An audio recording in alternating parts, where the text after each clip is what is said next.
Hi guys, here we go. The Falcon and the Winter Soldier episodes 2 and 3. What are your feelings about this series so far? I am convinced that this is very much sat at the action, thriller, buddy cop type end of the Marvel output. I mean, it's a very different prospect to WandaVision. And I've noticed a few comments from people saying that they're not enjoying it as much as WandaVision. And I do think this is much more of a, I mean, I hate to be gender specific, but it's a bit more of a boy's own teenage boy. I could well imagine that when I was about 12 or 13, I'd have really relished this, whereas I would have found WandaVision a bit too kooky and a bit too kind of bizarre for my liking. The Star-Spangled Man is the title of episode 2. The most significant part of episode 2 for me was the introduction of Walker, who's become this Captain America stand-in. Now, obviously, for advocates and aficionados of the Marvel Cinematic Universe, this will all be known to you probably from the comic books and all that.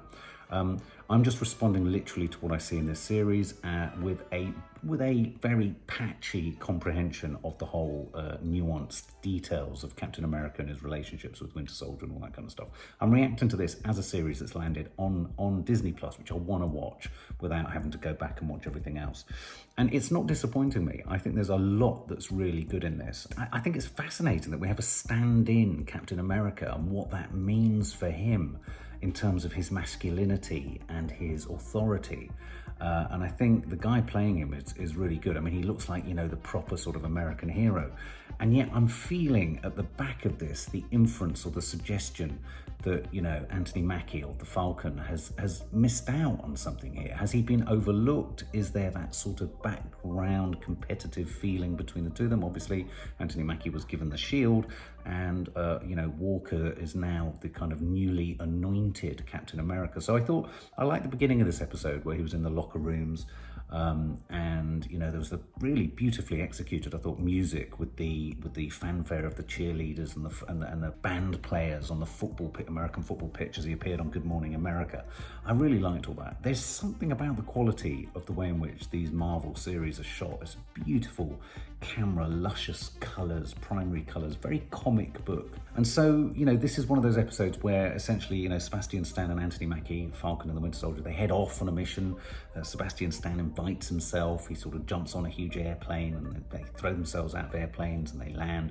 And they try to kind of intercept or you know, challenge the Flag Smashers. And what a brilliant name that is, the Flag Smashers, which is this group of youngsters or a group of people. I mean, we discovered they're super soldiers that were causing havoc. Do you remember at the end of episode 1? And I chose to think that one of them was going to be Tom Hardy. They almost looked a bit Bane-like, you know, from Batman. We find ourselves in this really embellished battle on the top of these trucks. Now, again, these kind of things aren't normally the kind of things that sort of fry my onions when I'm watching this stuff. I prefer kind of conflict interiorized.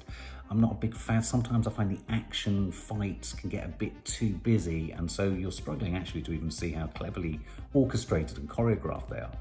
I thought this was brilliant. I thought this was really good. And I really liked the fact that our heroes, in the form of the Falcon and the Winter Soldier, were struggling, that the Flag Smashers were seriously strong. And then you had this added complication brought in where Walker and his right-hand man, so the new Captain America and his right-hand man, they come in to help Falcon and the Winter Soldier. They struggled too. Added into all of this, we discover in this episode that the leader of the Flag Smashers is in fact a young woman. And I think that's a really nice inversion of gender politics. So you've got this incredibly strong, obviously they've had this super soldier serum, which we're going to discover more about in episode 3.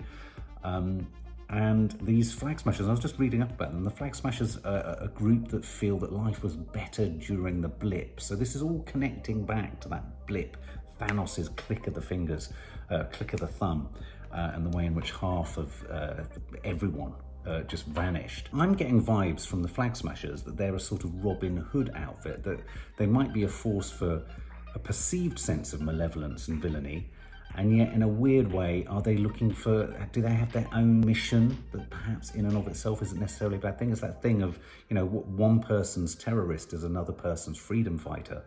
And I think they're playing with that. Part of their kind of mission is also to kind of remove national borders and all that kind of stuff. So they're looking for a sort of holistic approach to all nations. I had one particularly powerful scene in this, I thought, from a race politics, I thought.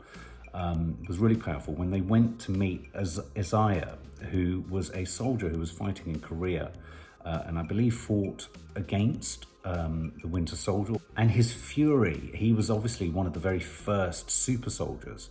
And I loved this moment where they were sort of essentially told to get out because they were going to him to hopefully get some more information and sort of advice on what the super soldier serum. He doesn't want to help them. And he shouts at them. It's an incredibly powerful scene. And then when they're thrown out of the house by him, Anthony Mackie sort of says, the Falcon says, what are you telling me? That there was a black super soldier and none of us ever heard about him? And again, so they're lacing in this idea of white privilege within the superhero franchise. And I think that's a really strong device and a strong message. There's also one other really nice scene where Sebastian Stan, the Winter Soldier, is essentially just after this arrested because he's not turned up for one of his therapy sessions. But the deal to get him out of prison is that him and the Falcon have to go into some kind of almost couples counselling. And I thought it was a really funny scene. I really liked it. It's in the trailers. It was a really witty, boy's own, blokey. And I think this series is at its richest when you're getting this kind of buddy movie quipping and then out-quipping each other between, Anthony Mackie and Sebastian Stan. And you can really feel them getting into the groove and feeling that relationship, a sort of love-hate relationship, though it's a sort of hate-hate relationship, but they just can't seem to leave each other. And then, of course, you've got this added strand where Walker, the new Captain America, is anyone else with me on this? I feel like is he going to become a force for bad? Is he going to become, in his desire to sort of compete almost with the Falcon and the Winter Soldier, is he going to make mistakes? Are we going to see a darker side to him? I mean, that's my feeling. And then, of course, at the end of this episode, we have Helmut Zemo introduced. And so there's the suggestion that they're going to go to Zemo and sort of, drill into his knowledge of the super soldier serum and all this kind of stuff. And Zemo obviously is played by Daniel Brühl, who is a brilliant actor. He goes all the way back for me to Goodbye Lenin. He was also in Inglourious Bastards as well with Tarantino.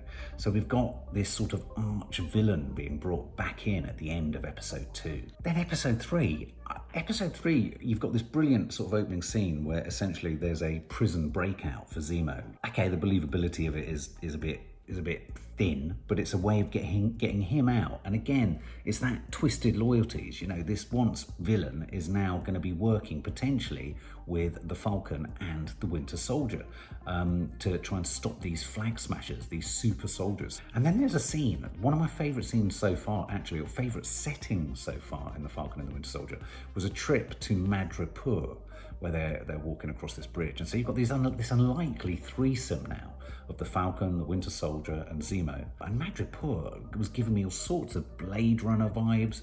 I was getting a sort of real sense of grown-upness again. These moments in these Disney series are making me realise that, as I've said before around Cruella, the trailer reaction, that Disney's becoming a bit of a naughty teenager, isn't it? It's kind of growing up. I mean, the other thing I'd like to say is that when people die in this, they properly die. They get stabbed. They're not like stormtroopers just being blasted. They get stabbed, they die. There's some fight scenes in episode 3 where you can clearly see people getting stabbed and hurt and killed. So they head off into Madripoor, and there's this wonderfully intense scene where they meet this villain, is it Selby? Again, played by a British actress. Every time I hear the British accent, I do jar a little bit. I blanch because it feels, sometimes the British accent can feel so unfictional. It always sounds like a documentary voice, a British voice sometimes. But she was great, and in a weird way, I felt a little bit like I did about, is it Snape? What's his name in The Last Jedi? That great Snoop. What was his name? The great big sort of skull thing. I felt they threw away a brilliant villain. I thought Selby, she really got under the skin, and she was villainous, and she was horrible, and she was in this sort of strangely David Lynchian space with velvet curtains and neon lights and all that. I really like that. Anyway, that scene develops. And then a character called Sharon Carter, who obviously is from Agents of S.H.I.E.L.D. and she was in the Captain America films. I have to confess, not particularly au fait with her history. And then, to be honest with you, the latter half of this episode 3 for me, kind of, I felt the lack of my intimacy with with the previous films and Captain America and all that kind of stuff. Wakanda comes in. There are Wakanda tracking devices that he stumbles across. We've got the Flag Smashers, or a storage facility in Lithuania. For me, if I'm honest, towards the end of this episode, I started to lose interest a bit. For me, the last 10 minutes of this episode began to feel like Agents of S.H.I.E.L.D. And me and Maddie started Agents of S.H.I.E.L.D., but it quite quickly became what we felt was just another sort of fast turnaround TV series. And for me, if there was a weak point in the 3 episodes so far, because I've been kind of invested in this, it was the point at which kind of Sharon Carter became involved. And they were kind of dealing with that scientist who was involved with the kind of serum being developed, and he felt like he was playing God. I mean, he was a good character. And then Zemo comes in and kills him. And then, I felt they could have just, I suppose we're going to get a bit more of split loyalties, shifting loyalties. I kept expecting Zemo to kind of run off and leave them, but they're pulling together. And then we have obviously Walker and Captain America. Captain America is about 85 steps behind the narrative. They're on their tail, so you've got them hunting the Falcon and the Winter Soldier. I guess that's the narrative, isn't it? You've got Captain America chasing the Falcon and the Winter Soldier, so our stars are kind of like renegades and are sort of anti-heroes in their own way, but they've had to even incorporate another anti-hero in Zemo. And then you've got the Flag Smashers, who are the villains, but are they the villains? Or are they fighting for a fairer world, or what are they? I mean, I still can't quite get a grip on what the Flag Smashers are. But if I'm honest, the end of this show, as I say, felt a bit more like Agents of S.H.I.E.L.D. And I want it to be dragged back to something that surprises me, or wrong foots me a bit more. For more film and family fun, don't forget to click the subscribe button and make sure to click the bell to never miss an update.